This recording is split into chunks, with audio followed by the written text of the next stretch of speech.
Hello students, अपनी पहली zoom class में आप सबका स्वागत है। आज हम हिंदी साहित्य में आपकी जो सेकंड बुक है उसके अंतर्गत एक कहानी का अध्ययन करेंगे जिसका नाम है गलत होता पंचतंत्र। और इस कहानी को जो लिखने वाली कहानीकार हैं उनका नाम है राजी सेठ। अब हम इनकी कहानी के बारे में पढ़ने से पहले जान लेते हैं राजी सेठ के बारे में। राजी सेठ जो हैं वो स्वातंत्र्योत्तर कहानीकार, मैंने आपको बताए थे पहले कहानियों के काल, तो उनमें जो स्वातंत्र्योत्तर कहानीकार हैं, स्वातंत्र्योत्तर कहानीकार की जो महिला कहानीकारों में अग्रणी जिनको गिना जाता है वो है राजी सेठ। इनका जो जन्म काल है वो है 4 अक्टूबर 1935। इनका जन्म 4 अक्टूबर 1935 को हुआ था, यानी कि देश के विभाजन से पहले। वो स्थान जो है वो अब कहाँ है? लाहौर में स्थित है। लेकिन देश विभाजन की त्रासदी के समय ये लोग लाहौर से 1947 में कहाँ आ गए? यूपी में आकर बस गए थे। वहां से इन पर जो है हमें बहुत ज्यादा प्रभाव दिखाई देता है। इनकी जो कहानियों पर उस जो बंटवारे का जो प्रभाव है, वो जो दर्शन है, वो इनकी कहानियों में हमें बहुत ज्यादा दिखाई देता है। राजी सेठ की जो पहली कहानी छपी थी 1975 में, इनकी पहली कहानी प्रकाशित हुई थी।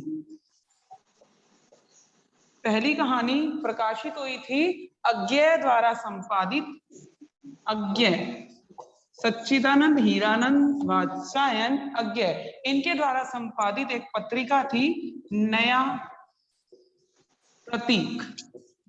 तो नया प्रतीक जो पत्रिका थी उसमें इनकी जो पहली कहानी है प्रकाशित हुई थी। कब प्रकाशित हुई थी? 1975 में इनकी पहली कहानी का प्रकाशन जो है वो हुआ था। इनकी जो कहानियां हैं वो सारी कहानियां इनकी मानवीय संबंधों पर आधारित कहानियां हैं। किस पर हैं आधारित? मानवीय संबंधों पर आधारित कहानियां हैं। मानवीय संबंधों के अंतर्गत जो अकेलापन है, जो तनाव है, जो टूटन है, रिश्तों के बीच में जो बिखराव है, वो सब हमें इनकी कहानियों में दिखाई देता है। मानवीय संबंधों की जितनी भी जटिलताएं हैं और उन जटिलताओं के कारण मानव को किन किन समस्याओं का सामना करना पड़ता है, ये सब कुछ हमें इनकी कहानियों में देखने के लिए मिलता है। इनकी कहानियों में हमें दिखता है असहाय वृद्धों का अकेलापन, कि किस प्रकार से वृद्ध जो हैं अकेलेपन से जूझ रहे हैं, उनकी मदद करने वाला कोई नहीं है। उनके सामने उस समय कौन कौन सी समस्याएं जो हैं पैदा होती जा रही हैं, तो इन सब से जो संबंधित कहानियां हैं वो हमें दिखती हैं। दूसरा, वृद्धों के बाद इनकी कहानियों का है नई पीढ़ी पर आधारित। जो नई युवा पीढ़ी है वो किस प्रकार से अपनी जिम्मेदारियों से भागने की कोशिश कर रही है। मतलब वृद्ध जो हैं, वृद्ध किनकी हैं? नई पीढ़ी की जिम्मेवारी है, लेकिन नई पीढ़ी के प्रति अपने कर्तव्य का पूरी तरह से निर्वहन नई पीढ़ी नहीं कर पा रही है। वो केवल अपनी अभिलाषाओं की पूर्ति के लिए आगे से आगे भागती चली जा रही है। तो नई पीढ़ी की जो उदासीनता है वृद्धों को लेकर, वो भी इनकी कहानियों में हमें मुख्यतः दिखाई देती है।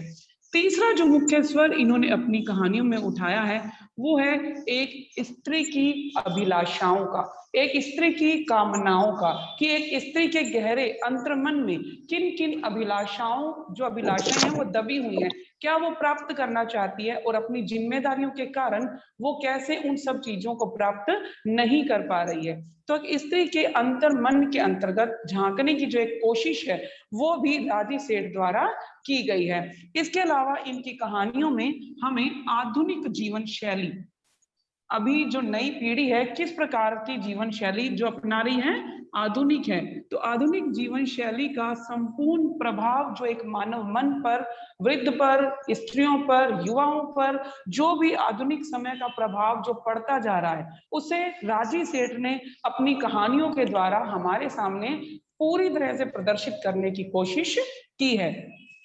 साहित्य के साथ साथ इनकी कहानियों में हमें दर्शन का प्रभाव भी दिखाई देता है। मतलब एक दार्शनिकता का पुट लिए हुए इनकी जो कहानियां हैं वो हमें दिखाई देती हैं। इनकी कहानियों में दार्शनिकता से ओतप्रोत जो मूल्य हैं वो हमें दिखाई देते हैं। मतलब जिस उद्देश्य को लेकर भी इनकी जो कहानियां लिखी गई हैं वो उद्देश्य अधिकतर हमारे मूल्यों से संबंधित है। तो वो सारे जो दार्शनिकता है, वो मूल्य हैं, वो हमें इनकी कहानियों में दिखाई देते हैं। तो ये तो बात हो गई हमारी कहानीकार की, जो है राजी सेठ। अब हम बात कर लेते हैं आज की कहानी के बारे में। आज की जो हमारी कहानी है वो है, इसमें नायिका का कोई नाम नहीं दिया गया है। नायिका कौन है? मैं यानी जो कहानीकारा को आप स्वयं वाले, मतलब मैं के द्वारा लिखी गई है, स्वयं अपनी कहानी के बारे में कहानीकारा जैसे बता रही हो। तो इसमें कहानीकारा ने नायिका को कोई नाम नहीं दिया गया है। जो मैं है वो बहुत ज्यादा आत्मकांक्षाओं को रखने वाली है, आकांक्षाएं हैं उसके मन में, वो उन्हें प्राप्त करना चाहती है, आगे बढ़ना चाहती है। कहानी शुरू होती है इसके 3.5 वर्षीय पुत्र से, उसके द्वारा कही गई बातों से। वो अपनी माँ के कंधे पर झूल रहा है और वो ये चाहता है कि उसकी माँ उसे कहानियां पढ़कर सुनाए। कॉमिक्स पढ़ना चाहता है, उन रंगीन चित्रों में जो उसे आकर्षण दिखाई देता है वो उन रंगीन चित्रों को अपनी माँ को समझाने के लिए बताता है, कहता है, उसके पीछे झूलता है। लेकिन उसकी माँ उसकी तरफ ध्यान न देते हुए अपने रसोई के जो क्रियाकलाप हैं उनको देख रही है।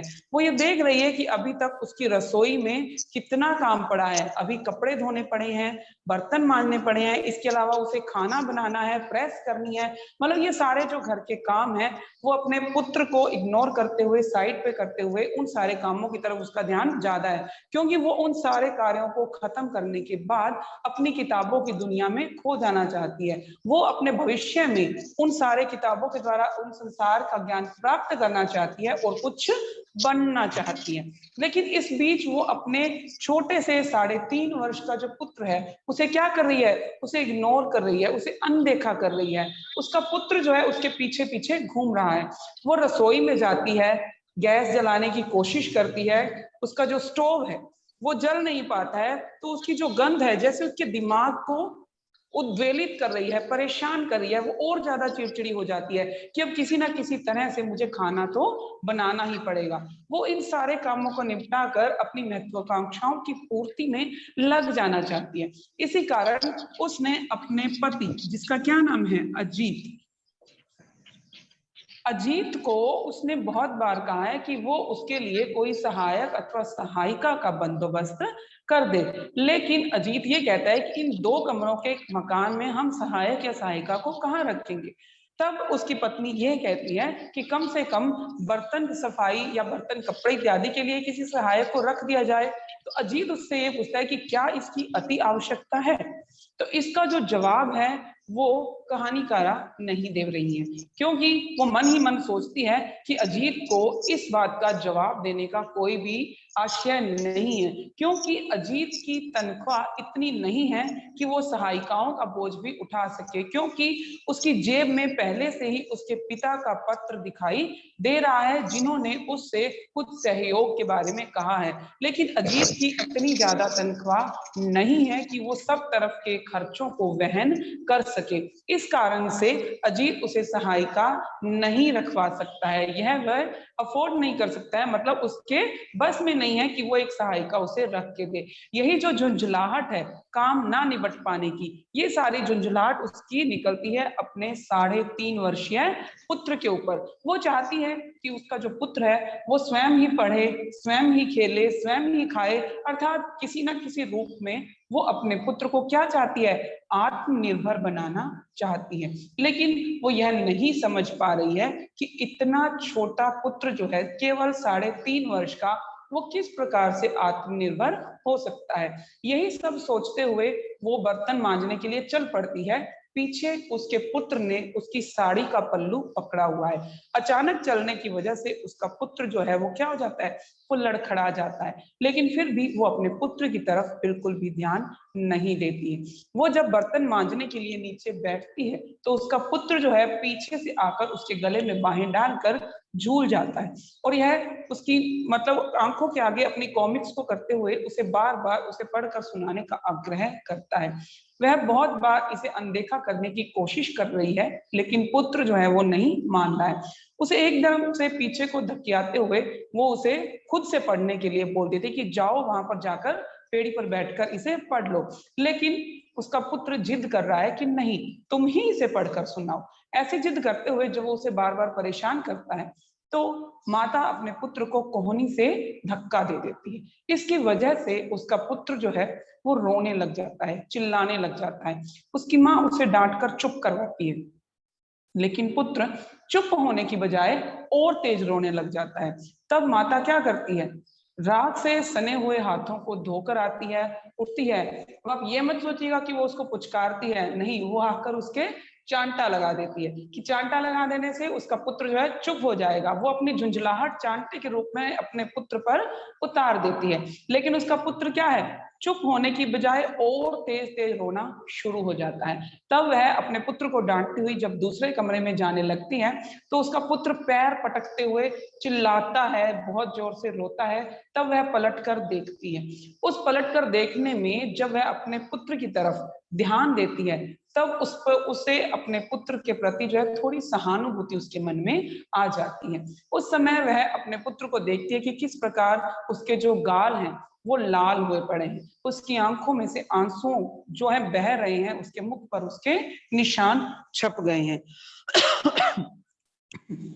उसके बाद वह अपने पुत्र के पास आती है, एक वात्सल्य उसके मन में जागता है। वह घड़ी की तरफ निगाह डालती है तो उसे लगता है कि ओह, दोपहर हो गई है, मेरा पुत्र तो अब तक भूखा है, इसने सुबह से कुछ भी नहीं खाया है। जैसे ही वो अपने पुत्र को अपनी गोद में लेती है उसका पुत्र जो है उसे चिपक जाता है, उसे अच्छी तरह से पकड़ लेता है। उसके जो गोद में से उसका पुत्र निकलना ही नहीं चाहता। तब वह सोचती है कि वो अपने पुत्र के लिए दूध गर्म कर ले, उसे पिला दे, लेकिन उस समय उसका पुत्र उसे बहुत इतने ज्यादा चिपका हुआ होता है, वात्सल्य प्राप्त करना चाहता है, तब वह भी उसको छोड़ नहीं पाती है, उस मोह को त्याग नहीं पाती है। उसका पुत्र जो है रोते रोते ही उससे चिपके चिपके क्या हो जाता है, सो जाता है। वह बहुत कोशिश करती है कि उसे कुछ खिला दे लेकिन फिर भी उसका मन नहीं मानता है कि अब इस सोते हुए बच्चे को वो जगाए। उस बच्चे को वह लिटा देती है।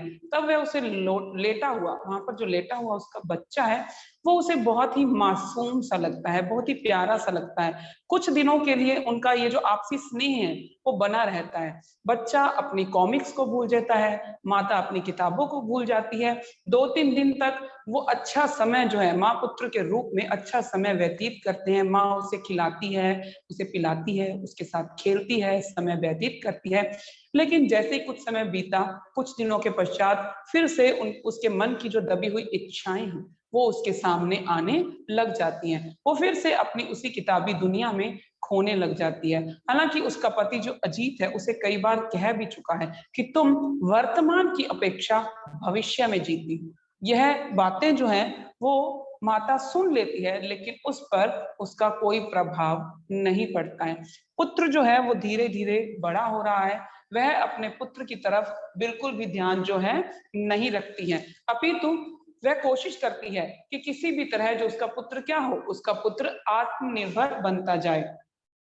लेकिन इतना छोटा बच्चा आत्मनिर्भर कैसे बन सकता है? तब उसे धीरे धीरे अपनी जो साहित्य इत्यादि में पढ़ते पढ़ते उसे ध्यान आई कुछ पुरानी बातें, क्योंकि वह अपनी महत्वाकांक्षाओं के कारण इतनी जल्दी माँ नहीं बनना चाहती थी। उसे याद है कि उसे लगभग 2 महीने हो गए थे जब वो लेडी डॉक्टर को दिखाकर घर लौटी थी और उन्हें गर्भ धारण की पुष्टि का तब पता चला था। तब डॉक्टर ने उन्हें बताया था कि इन्होंने गर्भ धारण कर लिया है। यह सुनकर जो कहानी जो मैं नायिका है वो एकदम से क्या हो गई थी, शॉक्ड हो गई थी, क्योंकि वो यह बालक अभी नहीं चाहती थी। वो अपनी महत्वाकांक्षाओं को पूरा कर लेना चाहती थी। वह इस संबंध में अपने पति से थोड़ी बातचीत करती है लेकिन उस अपने पति को बोलती है कि आई डोंट वांट इट, मैं इसे नहीं चाहती थी, मैं अभी यह नहीं चाहती थी। लेकिन उसका पति उसे दिलासा देता है कि यह तो सबकी जिंदगी में होता है और यह नेचुरली है, तुम इसे अन्यथा मत लो।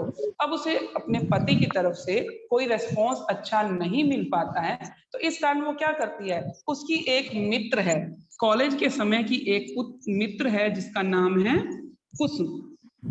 वह कुसुम को अपनी सारी व्यथा बताते हुए बहुत लंबा सा एक पत्र जो है वो लिखकर दे देती है।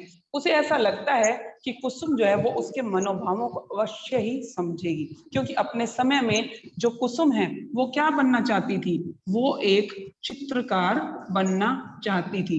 अपने समय में मतलब कॉलेज के समय में कुसुम भी एक चित्रकार बनना चाहती थी, लेकिन परिस्थितियों के कारण वह चित्रकार नहीं बन पाई।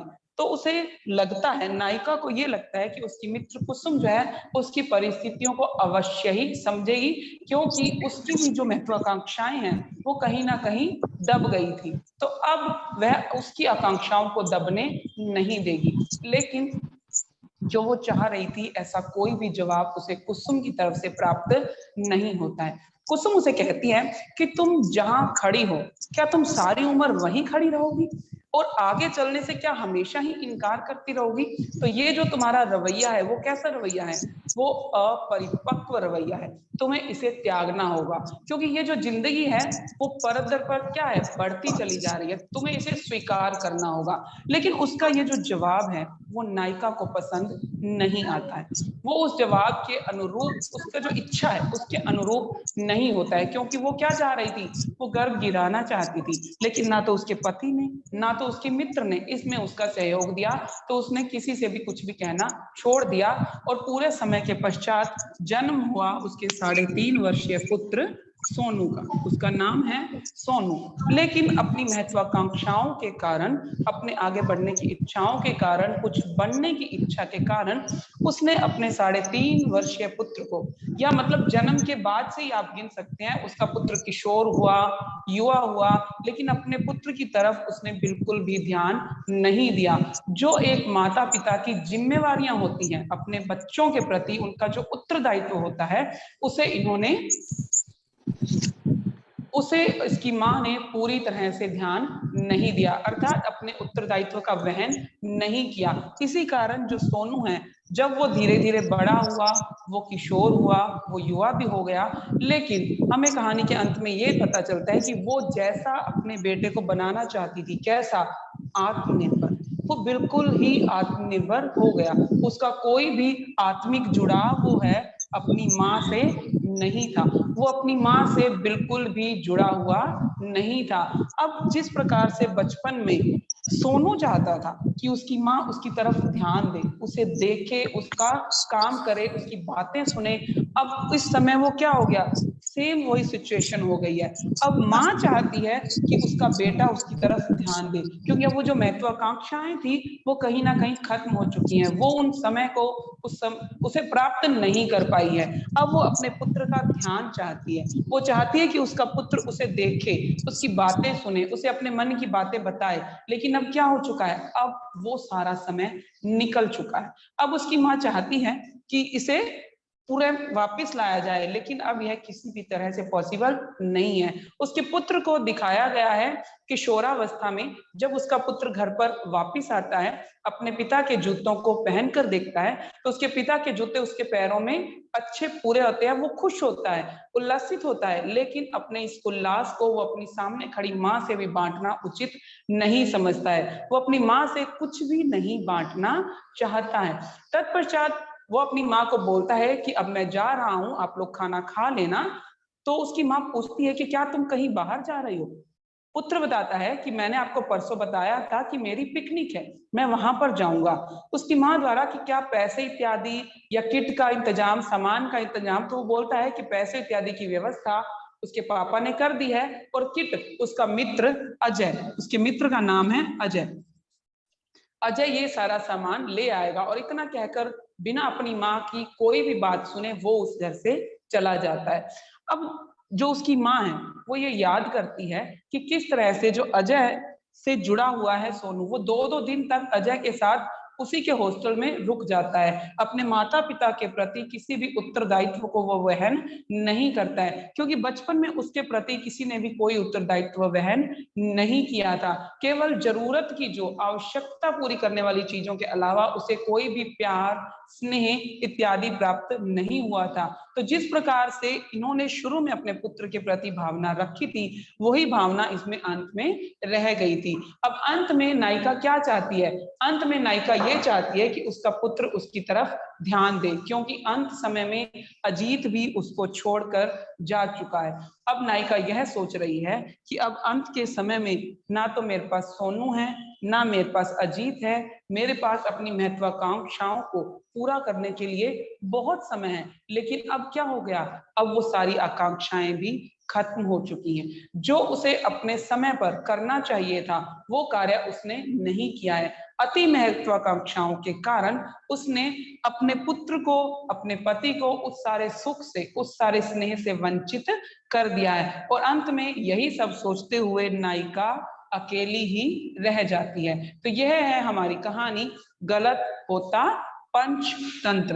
अब ये गलत होता पंचतंत्र, इस कहानी का आपको लग रहा होगा कि ये टाइटल जो है इस कहानी पर किस तरह से फिट बैठता है या किस तरह इस कहानी के योग्य है। तो इस कहानी के अंतर्गत क्या है, गलत क्या हो रहा है कि एक माँ जो है, कोई भी परिवार आप ले लें, अपने बच्चों के प्रति प्रत्येक माता पिता के कुछ उत्तरदायित्व होते हैं जिसका वहन उन्हें करना पड़ता है। माना जाए ये जरूरी है कि आज के समय में नायिका की तरह ही बहुत सारी स्त्रियां हैं जो जीवन में कुछ बनना चाहती हैं, आगे बढ़ना चाहती हैं, लेकिन उसके साथ साथ आगे बढ़ना कहीं गलत नहीं है। लेकिन जब आगे बढ़ने के कारण हम अपनी जिम्मेदारियों से मुख मोड़ रहे हैं, हमें पता है आज भी ये कहता है कि जो आप करेंगे वही तो आपके सामने आएगा, तो वही हो रहा है इस कहानी के अंतर्गत। इसी कारण ये गलत होता पंचतंत्र मतलब इसलिए है कि जो चीजें जरूरी हैं, जिन चीजों को हमें प्राप्त करना है, जो आज के समय में हमारे उत्तरदायित्व है, उन सारी महत्वाकांक्षाओं को प्राप्त अवश्य करें, लेकिन अपने उत्तरदायित्वों को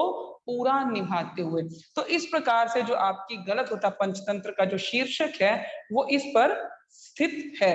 अभी जो आपको मैंने बताया, आपके जो पेपर में जो क्वेश्चंस आएंगे वो इसी के अकॉर्डिंग आएंगे। हमने जो पहले डिस्कशन किए हैं, हमने पहले जो सारे डिस्कशन किए हैं वो तात्विक जो समीक्षा की है उसके अंतर्गत, उसमें सबसे पहला आपका जो क्वेश्चन बनता है वो शीर्षक से रिलेटेड है ना। पहला क्वेश्चन किससे बनेगा? शीर्षक से संबंधित बनेगा कि क्या यह शीर्षक उचित है, आप किस प्रकार से इस शीर्षक को उचित ठहरा सकते हैं। तो ये चीज अभी हमने क्लियर कर ली कि किस प्रकार से जो शीर्षक है वो इस कहानी के उचित है अथवा नहीं है। दूसरा जो बनता है कथानक का, कथा वस्तु का। तो इसकी जो कथा वस्तु है, जो सारांश आपसे जैसे कहीं भी क्वेश्चन में पूछ लिया जाता है कि गलत होता पंचतंत्र कहानी किसकी है, कहानीकारा के बारे में बताते हुए उसके सारांश के बारे में बताइए। तो ये जो अभी आपके सामने मैंने बोला, आपको बताया, वो सारा जो है इसका सारांश है। इसको अगर आप संक्षिप्त रूप में लिखना चाहें तो आप केवल माँ और पुत्र के रिश्तों को बताते हुए इसका सारांश दे सकते हैं कि एक माँ अपनी महत्वाकांक्षाओं के कारण अपने बड़े होते बच्चे को समय नहीं दे पा रही थी। तो जिस प्रकार से उसकी माँ ने अपने बच्चे को समय म्यूट किया गया, जिस प्रकार से नायिका ने अपने पुत्र को समय नहीं दिया, अपनी महत्वाकांक्षाओं के कारण वो अपने पुत्र को समय नहीं दे पाई थी, ठीक उसी प्रकार से जब वो वृद्ध अवस्था में पहुंच गई, जब वो वृद्धा हो गई, तो उसका जो पुत्र है सोनू, उसने भी उसे बिल्कुल समय नहीं दिया। अपने पुत्र को वो समय से पहले आत्मनिर्भर बनाना चाहती थी, लेकिन क्योंकि वो छोटा सा बालक तो स्वयं आत्मनिर्भर नहीं हो पाता है, लेकिन समय के साथ सीखते सीखते जैसे जैसे वो बड़ा होता गया तो उसे अपनी माँ की जरूरत कम होने लगी। उसके प्रति जो आत्मीयता का भाव भी है वो अपने पुत्र के मन में जागृत नहीं हो पाया था। तो इस प्रकार से ये जो कहानी है वो हमें आत्मीयता के, माँ बेटों के रिश्तों के बारे में, आगे बढ़ते हुए मूल्यों के बारे में जो हमें दिखाती है। तो ये है कहानी का कथानक। इसमें आप सारे नायक नायिका इत्यादि के बारे में बता सकते हैं। नेक्स्ट हम बात करते हैं संवाद के बारे में। तो इस कहानी के जो संवाद हैं, बहुत कम संवाद इस कहानी में लिए गए हैं। शुरू में पुत्र के द्वारा अपनी माता को कहानी पढ़ने के लिए कहना। कोई भी कहानी के जो संवाद होने चाहिए, सर्वप्रथम तो वो कैसे होने चाहिए, वो अत्यंत ही संक्षिप्त होने चाहिए, सरल होने चाहिए, बहुत इस प्रकार से होने चाहिए कि वो मन के भावों को प्रकट कर पाए। जो भी संवाद कहने वाला है वो अपने मन के भावों को उन संवादों के द्वारा पाठक गण तक पहुंचाने में कामयाब होना चाहिए। तो ऐसे एक संवाद जो है हमें इस कहानी में दिखाई तो देते हैं, लेकिन इस कहानी के अंतर्गत जो मानवीय जो उद्वेलन है वो हमें ज्यादा दिखाई देता है। मन के अंदर की जो भावनाएं हैं वो हमें ज्यादा दिखाई देती हैं। इसके अंतर्गत जो संवाद है वो बहुत ही कम दिखाए गए हैं, इसलिए इसका संवाद से संबंधित जो है कोई खास क्वेश्चन जो है आपके नहीं बनेगा। नेक्स्ट हम बात करते हैं चरित्र चित्रण की।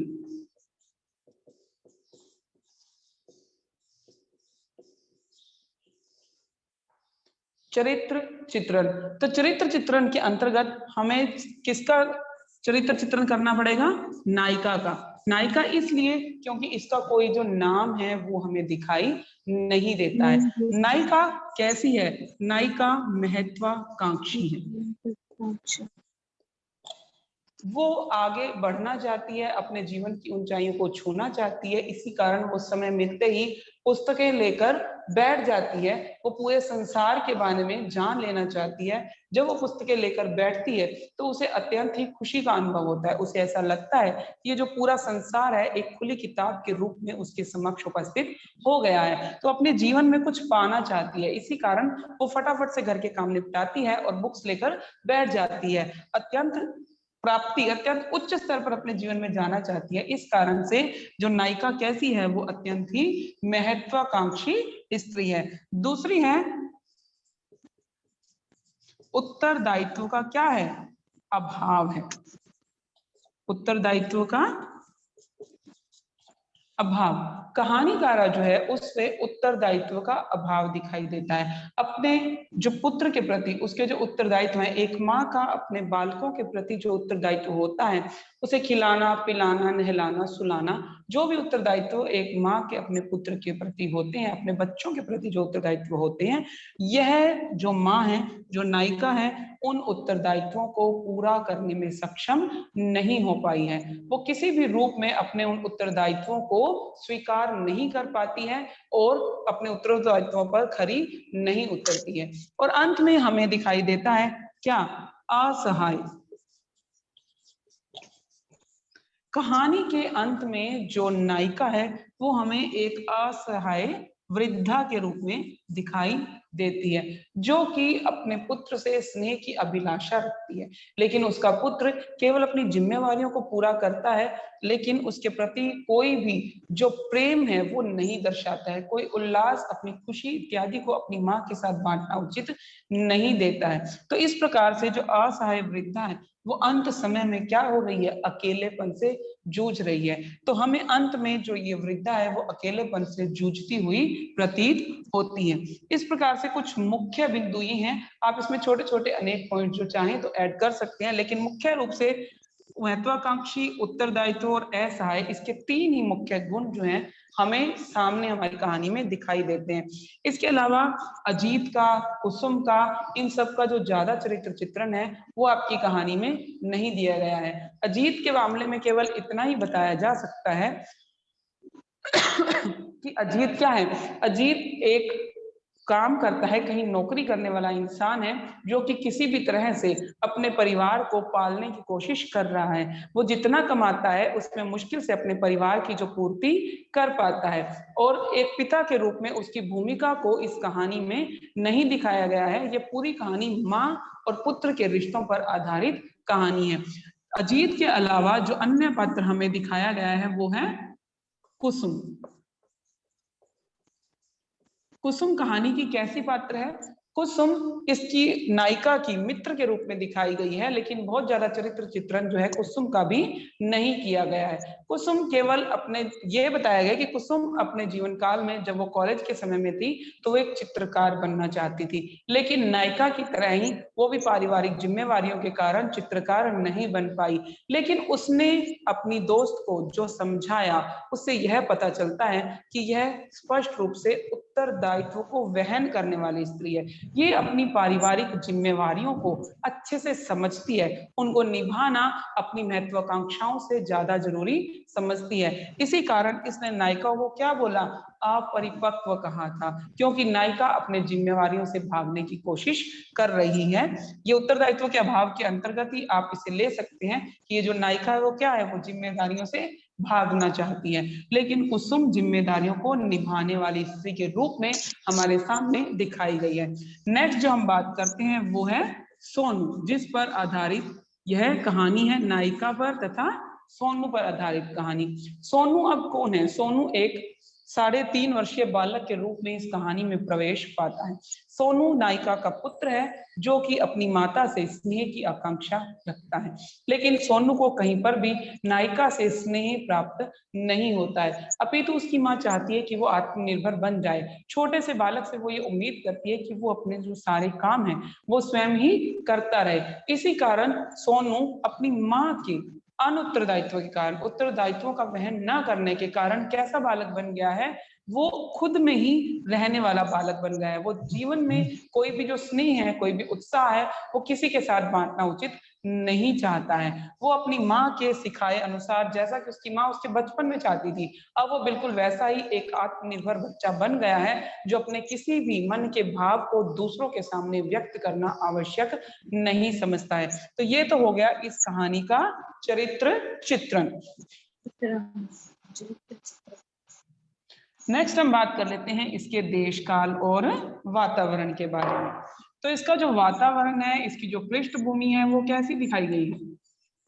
ये दिखाया गया है आधुनिक समय काल। आधुनिक समय काल के अंतर्गत किस प्रकार से आगे बढ़ने की होड़ के कारण जो समाज है, ये जो एक स्त्री है, जो एक नायिका है, वो पूरे समाज को आईना दिखाने वाली है कि किस प्रकार से आगे बढ़ने की होड़ में हम अपने वर्तमान को इग्नोर कर रहे हैं, नजरअंदाज कर रहे हैं। हम बिल्कुल भी उस चीज पर ध्यान नहीं दे रहे हैं कि हमारे भविष्य को संवारते हुए हम अपने वर्तमान को किस तरह से खराब किए जा रहे हैं। तो उस चीज को, आधुनिक उस समय काल को, हमारे जो मूल्य हमने स्थापित कर रहे हैं, उस सब को इस कहानी के द्वारा दर्शाने की जो कोशिश है वो राजी सेठ के द्वारा की गई है। नेक्स्ट हम बात कर लेते हैं इसकी भाषा शैली के बारे में। भाषा के अंतर्गत वैसे तो साधारण हिंदी तत्सम शब्दों का, तद्भव शब्दों का प्रयोग है वो हमें दिखाई दे रहा है, लेकिन तत्सम और तद्भव शब्दों के अतिरिक्त हमें क्या मिलता है? हमें अंग्रेजी भाषा के शब्दों का भी प्रयोग मिलता है। इसके अलावा अपने मनोभावों के द्वारा कहानीकारा ने इसमें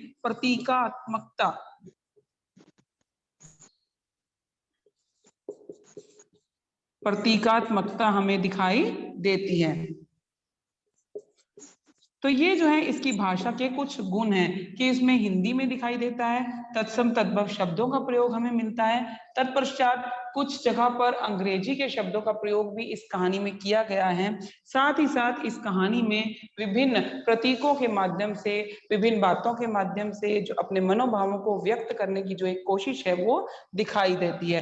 तत्पश्चात बात करते हैं शैली के अंतर्गत। शैली में वर्णनात्मक शैली जो है वो ज्यादा हमें इसमें दिखाई गई है। कौन सी शैली है? वर्णनात्मक शैली जो है इस कहानी की हमें ज्यादा दिखाई देती है। उसके साथ साथ वर्णना, ये जो मन के भावों को ज्यादा इस कहानी में दिखाया गया है, इस कारण यह मनोविश्लेषणात्मक शैली हमें इसमें दिखाई देती है। और अत्यंत ही संक्षिप्त रूप में हमें संवादात्मक शैली भी इसमें दिखाई देती है। लेकिन मुख्यतः जो शैली हमें इस कहानी में दिखाई गई है वो है मनोविश्लेषणात्मक शैली, क्योंकि एक नायिका मन में क्या सोचती है, क्या विचार रखती है, किस तरह से वो आगे बढ़ना चाहती है, तो इस प्रकार से जो मुख्यतः शैली जो हमें दिखाई देती है वो है मनोविश्लेषणात्मक शैली। इन सब के बाद हमारा बचता है कहानी का उद्देश्य, जिसके बारे में हम पहले ही चर्चा कर चुके हैं। उद्देश्य क्या है? इस कहानी का उद्देश्य है माँ और पुत्र के बीच के रिश्ते को, उनके रिश्ते में जो आत्मीयता का अभाव है उसको दर्शाना। ये दर्शाना कि आधुनिक समय में किस प्रकार से महिलाएं जो हैं क्या हो रही हैं, आगे बढ़ती जा रही हैं, लेकिन वो अपने उत्तरदायित्व को छोड़ रही हैं। यहाँ पर इस कहानी के द्वारा संपूर्ण महिलाओं को अपना केंद्र बिंदु नहीं बनाया गया है, इसे अन्यथा न लें। केवल उन महिलाओं को जो कि अपनी पारिवारिक जिम्मेदारियों से भागती जा रही हैं, जो कि अपने उत्तरदायित्वों को, अपनी जिम्मेवारियां, जो अपनी महत्वाकांक्षाएं हैं, उसके सामने शून्य समझ रही हैं। तो इन सब को दिखाना ही इस कहानीकारा का मुख्य उद्देश्य रहा है। तो अब हमारी कहानी के अंतर्गत हमारे जो है 4-5 क्वेश्चन तैयार हो चुके हैं। पहला शॉर्ट क्वेश्चन जो आपका बनेगा, तात्विक, ये जो शीर्षक से संबंधित कि किस प्रकार से शीर्षक उचित है अथवा अनुचित है। दूसरा बनेगा इसके कथानक से, इसके सारांश से संबंधित कि ये जो कहानी का सारांश अपने शब्दों में लिखिए। तीसरा पूछा जा सकता है कि कहानी की क्या संवेदना है, क्या व्यक्त करना है कहानी का उद्देश्य है। तो ये सारी चीजें आपकी इसमें क्लियर हो जाती हैं। कहानी का उद्देश्य अगर अलग से पूछा जाता है तो वो भी इसमें स्पष्ट हो जाता है। चरित्र चित्रण या संवाद से संबंधित कोई भी क्वेश्चन डिटेल में आपसे इसमें नहीं पूछा जाएगा, क्योंकि बहुत ज्यादा इसमें नहीं बताया गया है। केवल नायिका के संबंध में कुछ कथन पूछे जा सकते हैं कि जो नायिका है वो आधुनिक जीवन शैली को, या आधुनिक जो स्त्रियां, जो कामकाजी स्त्रियां आगे बढ़ना चाहती हैं, उसको किस प्रकार ये कहानी हमारे सामने प्रस्तुत करती है। अन्य क्वेश्चन बनता है राजी सेठ के बारे में, इसका जो जीवन परिचय है उससे संबंधित कोई भी क्वेश्चन आपसे पूछा जा सकता है। तो ये है हमारी कहानी आज की, गलत होता पंचतंत्र। अगर आपका इससे संबंधित कोई भी क्वेश्चन हो तो आप उसके बारे में अभी पूछ सकते हैं, अथवा आप मैसेज के थ्रू भी आप मुझसे पूछ सकते हैं। इससे संबंधित कोई भी प्रश्न या कुछ भी अगर आपको समझ में ना आया, ठीक है।